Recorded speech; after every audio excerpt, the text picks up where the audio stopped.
भूतिया नौकरानी।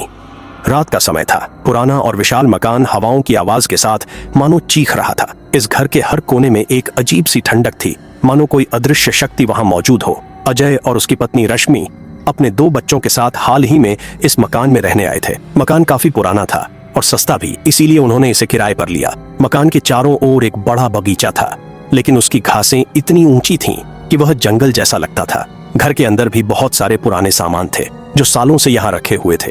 अजय और रश्मि ने घर को व्यवस्थित करने के लिए एक नौकरानी को रखा। उसकी उम्र लगभग 50 साल थी। नाम था शांति। शांति बहुत कम बोलती थी और जब भी कोई उससे बात करता वह बस हल्की सी मुस्कान देकर काम में लग जाती। उसके चेहरे पर एक रहस्यमयी भाव हमेशा बना रहता, मानो वह कुछ छिपा रही हो। अजय और रश्मि के इस मकान में आते ही अजीब घटनाएं होने लगीं। पहली ही रात रश्मि ने महसूस किया कि कोई हल्के हल्के कदमों से उसके कमरे के बाहर चल रहा है। जब उसने दरवाजा खोला तो उसे कुछ नहीं दिखा। अगले दिन शांति ने उसे बताया कि यह सिर्फ हवा की आवाज थी। रश्मि ने भी मान लिया कि शायद वह ही भ्रमित हो गई होगी, लेकिन धीरे धीरे चीजें बदलने लगीं। बच्चों के खिलौने खुद ब खुद जगह बदल लेते थे। रात में घर के दरवाजे और खिड़कियां खुली मिलती, जबकि अजय और रश्मि को पक्का यकीन था कि उन्होंने उन्हें बंद किया था। एक रात अजय ने देखा कि शांति बगीचे में अकेले खड़ी थी और कुछ बड़बड़ा रही थी। जब उसने पास जाकर पूछा तो शांति ने चौंक कर उसकी ओर देखा और बोली, मैं तो बस यहाँ सफाई कर रही थी। शांति का व्यवहार अजय और रश्मि को दिन ब दिन अजीब लगने लगा। जब भी कोई उसे अचानक देखता वह अपने काम में इतनी खोई रहती कि मानो वहाँ कोई है ही नहीं। कई बार रात को वह बिना किसी कारण के घर के अलग अलग कमरों में घूमती दिखती। अजय ने 1-2 बार उससे बात करने की कोशिश की, लेकिन हर बार उसे शांति का जवाब टालने वाला ही मिलता। एक दिन रश्मि ने शांति को घर के सबसे पुराने कमरे में पाया, जहाँ बहुत सारे पुराने सामान और किताबें पड़ी थीं। रश्मि ने उससे पूछा कि वह वहाँ क्या कर रही है, तो शांति ने धीरे से कहा, इस घर के बहुत सारे राजा हैं मैडम जी। कुछ चीजें जितनी दूर रहें उतना ही अच्छा होता है। रश्मि को शांति की बातों में कुछ अजीब और डरावना लगा। उसने खुद मकान के बारे में पता लगाने की ठानी। एक दिन उसे एक पुरानी किताब मिली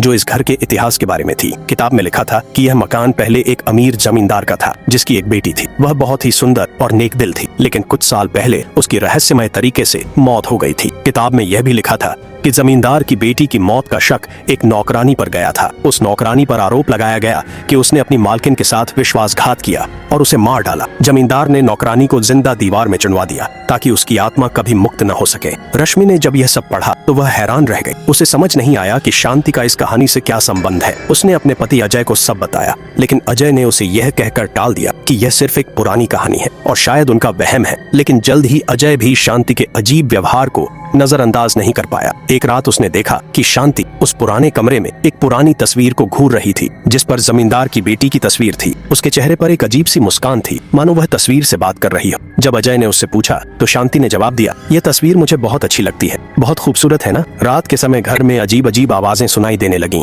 कभी किसी के हंसने की आवाज आती, कभी किसी के रोने की। बच्चे अक्सर डर कर जाग जाते और कहते, माँ कोई हमें देख रहा है। एक रात अजय ने सुना कि शांति कमरे में कुछ बोल रही थी। जब उसने दरवाजे के पास कान लगाया तो उसे सुनाई दिया, तुम्हारा इंतजार खत्म हो गया है, सब तैयार है। अजय ने दरवाजा खोला तो शांति एकदम खामोश हो गई और उसे बस घूरती रही। अजय और रश्मि को यकीन हो गया था कि इस घर में कुछ बहुत गलत हो रहा है। उन्होंने फैसला किया कि वे जल्द से जल्द इस घर को छोड़ देंगे। लेकिन अगले ही दिन कुछ ऐसा हुआ जिसने सबको हैरान कर दिया। अजय का बेटा जोश अचानक गायब हो गया। पूरे घर में उसे ढूंढा गया, लेकिन वह कहीं नहीं मिला। शांति ने रहस्यमयी आवाज में कहा, उसे बुला लिया गया है, अब कोई उसे बचा नहीं सकता। यह सुनकर रश्मि डर के मारे चिल्लाई, लेकिन शांति की आंखों में एक अजीब सी चमक थी। अजय और रश्मि ने महसूस किया कि शांति इस घर के हर रहस्य को जानती है। उन्होंने उसे रोकने की कोशिश की, लेकिन उसने एक अजीब मुस्कान के साथ कहा, यह मकान मेरा है और मैं इसे कभी छोड़ने नहीं दूंगी। रात के अंधेरे में जब पूरा घर सन्नाटे में डूबा हुआ था, शांति ने अजय और रश्मि को उस कमरे में बुलाया जहां दीवार पर पुरानी तस्वीरें थीं। उसने दीवार को धीरे से छुआ और अचानक दीवार का एक हिस्सा खुल गया। उसके पीछे एक छिपा हुआ कमरा था, एक पुराना कंकाल पड़ा था। यह वही नौकरानी थी। शांति ने धीरे से कहा, मैं उसकी आत्मा हूँ जो कभी मुक्त नहीं हो सकी। अजय और रश्मि घबराहट में भागने लगे, लेकिन शांति ने उन्हें रोक लिया। उसने एक डरावनी हंसी के साथ कहा, तुम लोग मेरे राज्य जान चुके हो, अब तुम भी यहाँ हमेशा के लिए रहोगे। अचानक कमरे की सारी बत्तियां बंद हो गईं और एक तेज चीख सुनाई दी। जब रोशनी फिर से आई तो अजय और रश्मि के शव उस कमरे में मिला। अजय और रश्मि की मौत के बाद मकान फिर से शांत हो गया, लेकिन उस मकान की कहानी यहीं खत्म नहीं हुई। कुछ समय बाद कई हफ्ते बीत गए और उस इलाके के लोग अजय और रश्मि के परिवार के अचानक गायब होने की बातों से हैरान थे।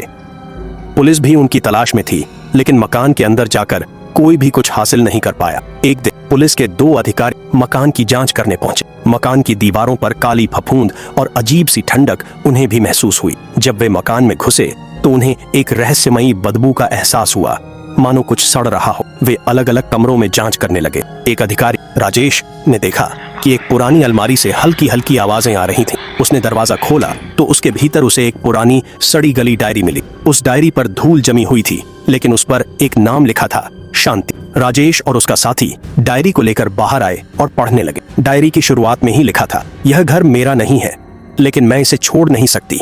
हर रात मुझे यहाँ कैद कर दिया जाता है। डायरी में आगे लिखा था कि शांति एक आम नौकरानी नहीं थी। असल में वह उस जमींदार की बेटी की सबसे करीबी मित्र थी, जिसने उसकी देखभाल की थी और उसकी हर समस्या में साथ दिया था। जमींदार की बेटी के प्यार में पड़ने पर उसने किसी से शादी करने की इच्छा जताई जो उसके पिता के खिलाफ था।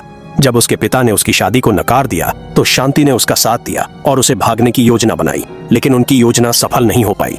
जमींदार को यह सब पता चल गया और उसने अपनी बेटी को मारने का आदेश दे दिया। लेकिन असली साजिश यह थी कि बेटी को मारने के बाद जमींदार ने अपनी बेटी की मौत का इल्जाम शांति पर लगा दिया। उसने शांति को दीवार में जिंदा चुनवा दिया ताकि सच्चाई कभी बाहर न आ सके। शांति की आत्मा, जो निर्दोष थी, उस दिन से इस घर में कैद हो गई थी। उसने बहुत सालों तक कोशिश की कि वह इस बंधन से मुक्त हो जाए, लेकिन उसकी आत्मा को हमेशा यातनाएं सहनी पड़ी।